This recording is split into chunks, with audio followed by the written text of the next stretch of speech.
E para falar de eleições 2018, eu já tenho aqui Elivaldo Barbosa em tempo real. Boa tarde, Elivaldo. Olá, Joelson. Boa tarde a você que nos acompanha. E se juntam a nós também aqui Délio Rocha, falando direto de Brasília. Boa tarde, Délio. E Zósimo Tavares, colunista da revista Cidade Verde, da Rádio Cidade Verde e também, claro, aqui do Grupo Cidade Verde. Um abraço, Zósimo Tavares. Boa tarde para você. Queria convidar os três a acompanhar uma entrevista exclusiva que foi feita pela TV Cidade Verde, pela Nádia Rodrigues, a jornalista Nádia Rodrigues, que conversou com a presidenciável Marina Silva, da Rede Sustentabilidade.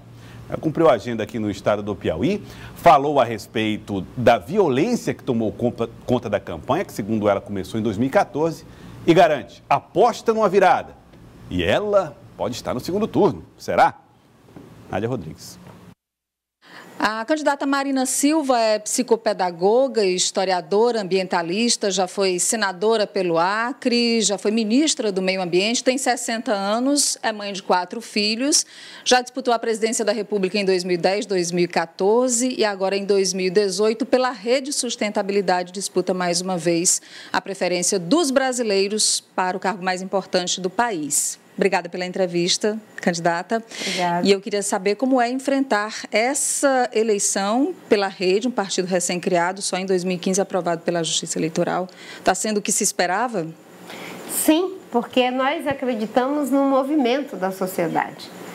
Os partidos, os grandes partidos estão muito desgastados, a maioria das lideranças políticas do Brasil estão totalmente desgastadas em função dos graves erros que cometeram, principalmente os graves problemas da corrupção. A nossa campanha é feita por milhares e milhares de pessoas que voluntariamente estão nos ajudando e nós temos uma excelente equipe. O nosso programa de governo é considerado um dos melhores. Só para você ter uma ideia, eu tenho na parte econômica um dos idealizadores do Plano Real, que é o André Lara Rezende.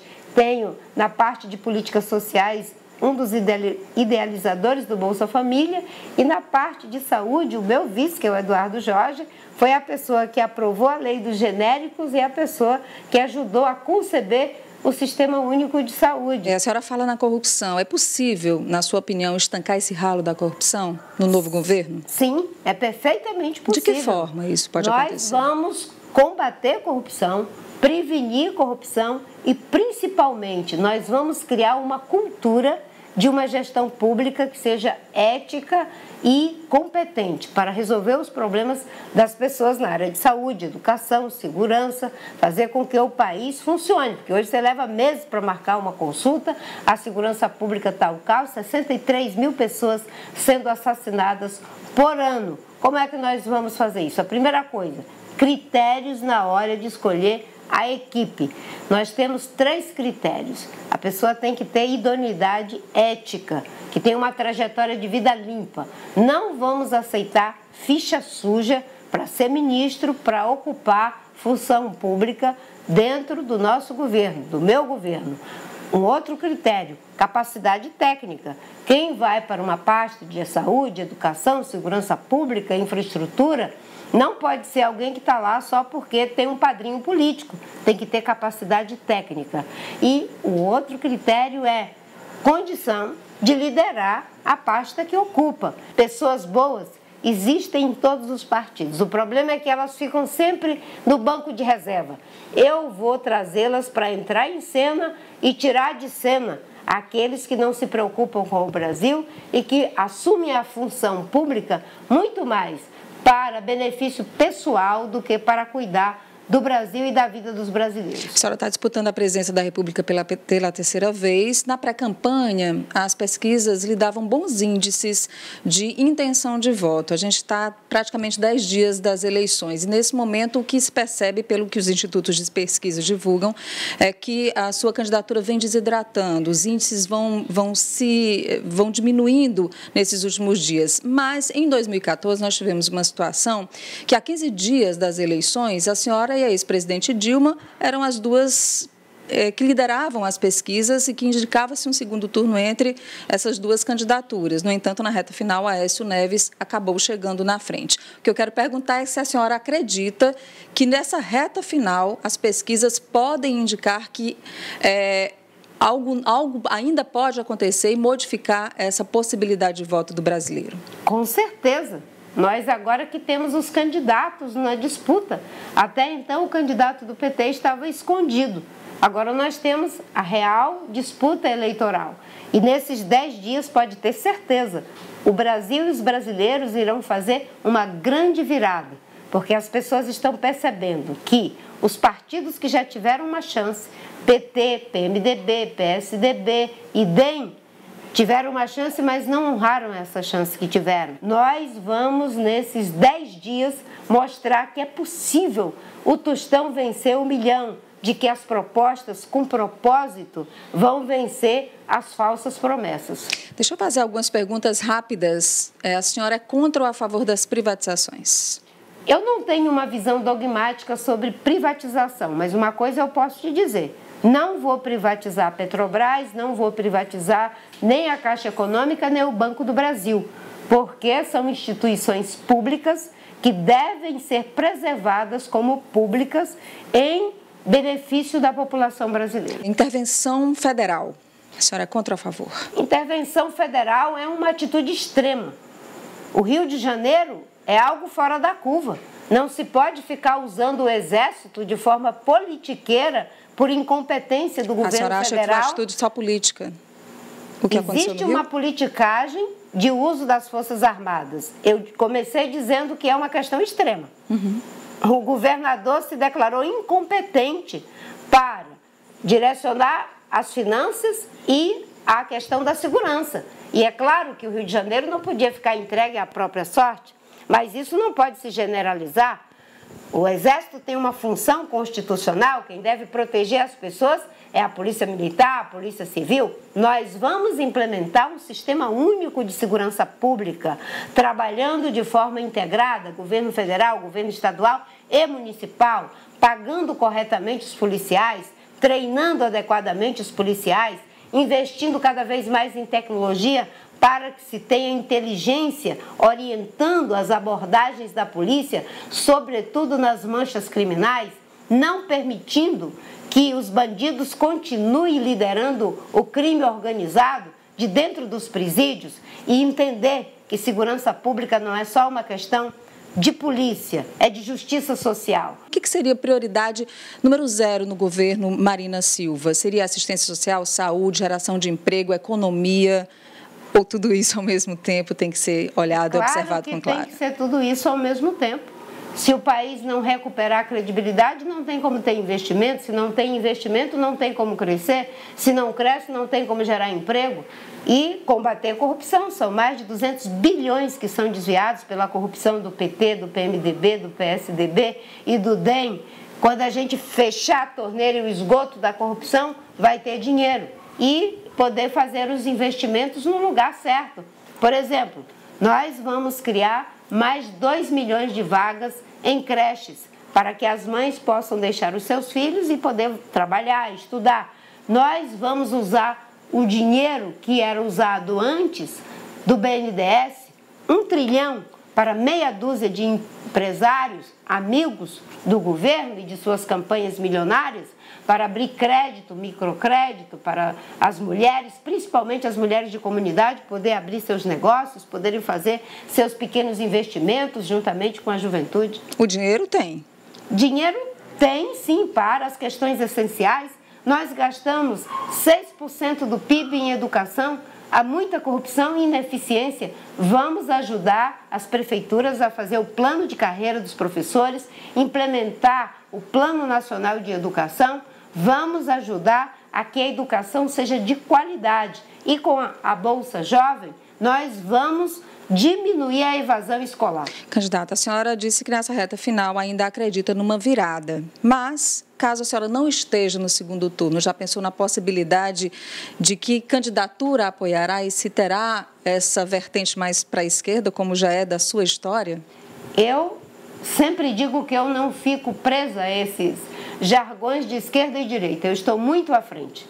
Desde 2010 que eu estou dizendo que essa polarização, aliás, falsa polarização, PT, PMDB, azul, vermelho, é que levou o Brasil para o fundo do poço. Eu estou à frente disso, eu quero discutir o Brasil, quero juntar as pessoas para ser a favor do Brasil. Aliás, nós estamos vivendo uma guerra entre a cruz e a espada, a cruz da corrupção e a cruz da violência que o Bolsonaro propõe.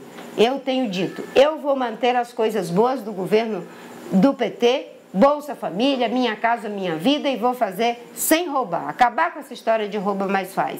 E vou unir o Brasil. E acredito perfeitamente numa virada. Vamos chegar no dia 7 de outubro, indo para o segundo lugar. Esse clima de guerra, ele vem sendo estimulado há muito tempo. A campanha de 2014 foi uma violência política, um festival de mentira e de ódio contra mim, que foi feito pela candidatura da presidente Dilma junto com o João Santana. E agora isso foi para um nível inaceitável. Já foi a morte da Marielle, já foi os tiros contra a caravana do presidente Lula, essa facada contra o Bolsonaro. O nosso país é um país que tem uma cultura de paz. Nós não podemos permitir que o Brasil entre em guerra civil. E é por isso que eu e o Eduardo Jorge somos candidatos, porque nós estamos nessa eleição para oferecer a outra face, para a face da mentira-verdade, para a face do ódio ao amor, para a face da corrupção à honestidade. Está sendo uma campanha cansativa, candidata? Está sendo uma campanha intensa. Eu não tenho os rios de dinheiro que o PT, o PMDB, o PSDB e o DEM têm. Eles têm quase R$500 bilhão para fazer as suas campanhas milionárias com o fundo eleitoral. O dinheiro que era para ir para a educação, para a saúde, está servindo para eles andarem de jatinho para cima e para baixo. Eu tenho pouquíssimo dinheiro, faço minha campanha de avião de carreira, me acordo 4 horas da manhã, amanhã 5 horas eu vou estar saindo daqui para pegar o avião 6 horas para ir para o Amazonas. Estou fazendo um estado por dia em avião de carreira, pegando as passagens mais baratas, né, com várias conexões, com apenas 21 segundos de televisão. Né? E eu fico feliz, porque mesmo com toda a dificuldade, eu estou disputando palmo a palmo com os grandões, graças à consciência do povo brasileiro. Queria agradecer pela entrevista à TV Cidade Verde. Eu Obrigada. que agradeço pela oportunidade. Para quem só tem 21 segundos, a gente teve um tempo muito bom aqui, não foi? Não foi? Muito obrigada. Sim, obrigada. Até a próxima. Boa Obrigada. sorte. Tem então a entrevista de Nádia Rodrigues com a presidenciável Marina Silva, do Rede Sustentabilidade. Elivaldo, ela descreveu problemas aí que teve na campanha. Tempo de campanha não foi dos maiores. Foi de fato uma campanha que conta muito com o recall, com o que foi Marina Silva. Exatamente. Ela foi candidata 3 vezes. Em 2010, teve 20 milhões de votos, foi uma grande surpresa, candidata pelo PV. Em 2014, ela substituiu Eduardo Campos com a trágica morte do candidato do PSB. Ela era afiliada ao PSB na época e conduziu a campanha até bem. Foi atropelada aí pela reta final da campanha por Aécio Neves, que foi ao segundo turno com Dilma. Ela não repete essa performance este ano, isso aqui é verdade. Não repete. Por algum momento da campanha, ela esteve aí como uma das alternativas para polarizar, quem sabe, com Jair Bolsonaro, não conseguiu, mas é um peso político importante. Não deixa de ser não deixa de ter um peso político a Rede Sustentabilidade e que tem aí toda a legitimidade para continuar no páreo, apostando aí, quem sabe, aí numa reviravolta e sonhar em chegar, quem sabe, ao segundo turno. Mas essa possibilidade, considerando o que nós estamos acompanhando no dia a dia da campanha eleitoral, ela é para lá de remota. Délio Rocha, Marina Silva falou muito a respeito do aspecto violento da campanha, que segundo ela começou em 2014 e que agora teve desdobramentos em 2018. Isso de alguma maneira afetou na sua avaliação a performance de Marina? Olha, Joelson, a performance da Marina não, eu diria até que ela pode ter afetado a performance de outros candidatos, mas Marina Silva é até aquela candidata que transita bem entre os dois campos políticos, o índice de rejeição dela é pequeno, né, está em terceiro ali, quer dizer, também entra abaixo de Geraldo Alckmin, aliás, abaixo de Fernando Haddad, de Jair Bolsonaro, e, em geral, Marina não entra muito em confronto, não critica muito os outros candidatos, às vezes ela faz isso mais no debate, mas ainda assim de forma, digamos, republicana. Agora, Joelson, é importante destacar que Marina Silva, naquele período de pré-campanha, ela em muitos momentos ela apareceu em segundo lugar, ou pelo menos disputando o segundo lugar com Jair Bolsonaro. Ela chegou a aparecer com 18% das intenções de voto, mas depois que o horário eleitoral e a propaganda começou mesmo para valer, a campanha eleitoral começou no dia 15 de agosto, Marina vem numa tendência de queda, ela vem desidratando, vem perdendo as intenções de voto e ela foi quem mais perdeu, Joelson. Quando a gente olha o que ela já teve num cenário passado, ela chegou a ter 18% e hoje oscila entre 5% e 7%, dependendo do Instituto de Pesquisa, a gente percebe que ela realmente perdeu muito e isso faz com que seja difícil a presença dela no segundo turno. Mas mesmo assim, Joelson, ontem Marina Silva recebeu um apoio importante do prefeito Arthur Vigílio de Manaus, que é do PSDB. Arthur Vigílio reforçou sua condição de tucano, mas disse que não vai votar em Geraldo Alckmin, que é uma pessoa autoritária e que não está preparada para governar o país. E ontem ele disse que o candidato, ou mais precisamente a candidata dele, é Marina Silva e que inclusive ele vai fazer hoje, aí vai andar em Manaus, vai participar de eventos políticos hoje ao lado de Marina Silva. Claro que isso pode não se reverter em voto, mas pelo menos mostra que Marina aí está recebendo um apoio importante nessa reta final da campanha, coisa que o Geraldo Alckmin, que é do partido de Arthur Vigílio, não tem, Joelson. Pois é, a Marina Silva, que é daquela região, né? Ela tem um trabalho, uma identidade com a região do Amazonas, é acriana, mas tem essa identidade, com, inclusive as questões ambientais, enfim, e aí talvez a identidade regional com Arthur Vigílio. Agora, claro, Arthur Vigílio quis ser candidato à presidência da República pelo PSDB. Isso talvez tenha deixado algumas rusgas. Zósimo Tavares, Marina Silva fala corretamente ou faz uma boa avaliação quando diz que pode acontecer uma virada ainda nas eleições presidenciais? Boa tarde, Joelson Jordani, boa tarde, Elivaldo Barbosa, Délio Rocha, telespectadores da Cidade Verde. Bem, a ex-ministra Marina, ela destacou aqui o espaço que teve para falar na Cidade Verde. E vamos destacar que, nesse aspecto, a Cidade Verde tem sido muito generosa com os candidatos nessas eleições. Até ontem, cada candidato a governador teve meia hora para falar aqui na Cidade Verde. Mas ela se queixa de estar faltando tempo para ela divulgar as suas propostas na propaganda eleitoral. Eu acho que está faltando voto, Joelson Jordani, porque o Bolsonaro também tem o tempo dela e está aí liderando as pesquisas. Aliás, Jair Bolsonaro lidera as pesquisas, tendo pouco tempo de campanha. Ciro Gomes também tem pouco tempo de campanha no rádio e na televisão e chegou a ser vice-líder. Elivaldo Barbosa. Exatamente. Então, lógico que é um fator importante, tanto é que os partidos fazem as suas alianças pensando muito mais no tempo da TV do que propriamente em questões programáticas, daí a importância do tempo da televisão, da propaganda, do rádio e da TV. Agora é tudo, é o 100%? É claro que não. Já tivemos até no passado, não muito distante, eleição de 1990, em que um candidato tinha lá o Fernando Collor, tempo pequenininho, era um partido PRN, um partido bem pequenininho, e teve o tempo que teve, foi para o segundo turno e venceu até a eleição, quando igualou lá os tempos do segundo turno. Portanto, a situação é de realmente, são outros fatores relacionados aí ao perfil, à estratégia política da rede, sustentabilidade e especialmente ao comportamento político do ponto de vista programático e até de como ela se posiciona politicamente, é que talvez tenha prejudicado um pouco a candidata Marina Silva. Se o tempo de campanha fosse tão determinante, Délio Rocha, o imbatível nessas eleições seria Geraldo Alckmin?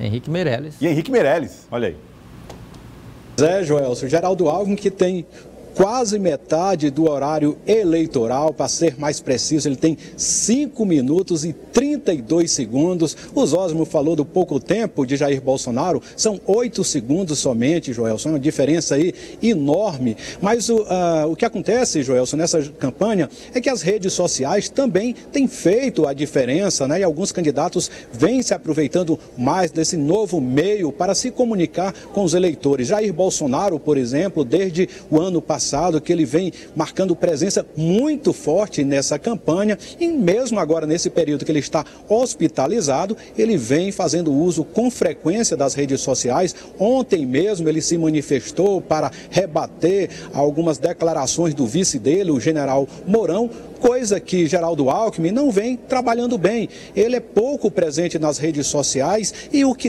a maneira como ele tem trabalhado, Joelson, não tem despertado muito o interesse do eleitorado brasileiro. Basta a gente ver, Joelson, aqui o que chega nos nossos celulares no dia a dia, a quantidade de memes, de vídeos alusivos a Jair Bolsonaro ou a Fernando Haddad do PT é numa quantidade muito maior do que outros candidatos. Agora, desses pequenos aí, quem tem mais se aproveitado também das redes sociais é João Amoedo, do Partido Novo, e talvez por isso ele esteja ali um pouco à frente dos candidatos que são considerados apenas figurantes nesta campanha, Joelson.